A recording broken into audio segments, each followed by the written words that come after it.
Hujan yang mengguyur Jembrana, Bali sejak Senin siang hingga Selasa dini hari mengakibatkan sebuah jembatan di Desa Sumbersari, Jembrana putus. Akibatnya sebagian warga di desa ini pun terisolasi.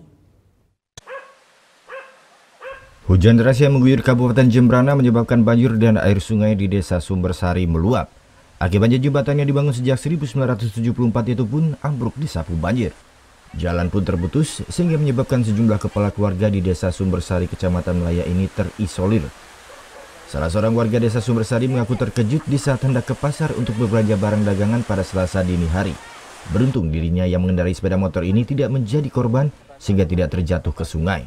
Penuh sekali. Penuh ya. Gede sekali ketika kita lewat segini dia. Kita dipakai lewat pakai dituntun sama bambu. Kalau nggak dituntun sama bambu mungkin kita hanyut.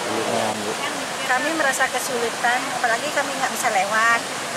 Kami nggak bisa beraktivitas. Seperti kami biasanya kan bisa berjualan. Sementara itu menurut Kepala Dusun Abiansari Ketut Triagus, jalan satu-satunya yang menghubungkan Dusun Abiansari dan lapangan tembak di Desa Blimbing Sari.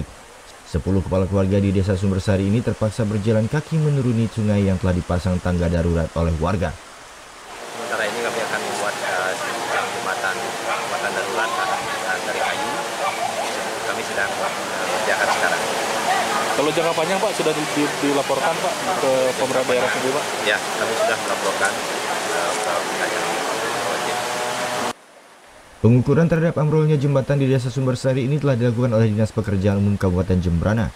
Pengukuran ini dilakukan untuk diusulkan pembangunan jembatan baru di anggaran tahun 2019 mendatang. Putu Wijana melaporkan untuk NET.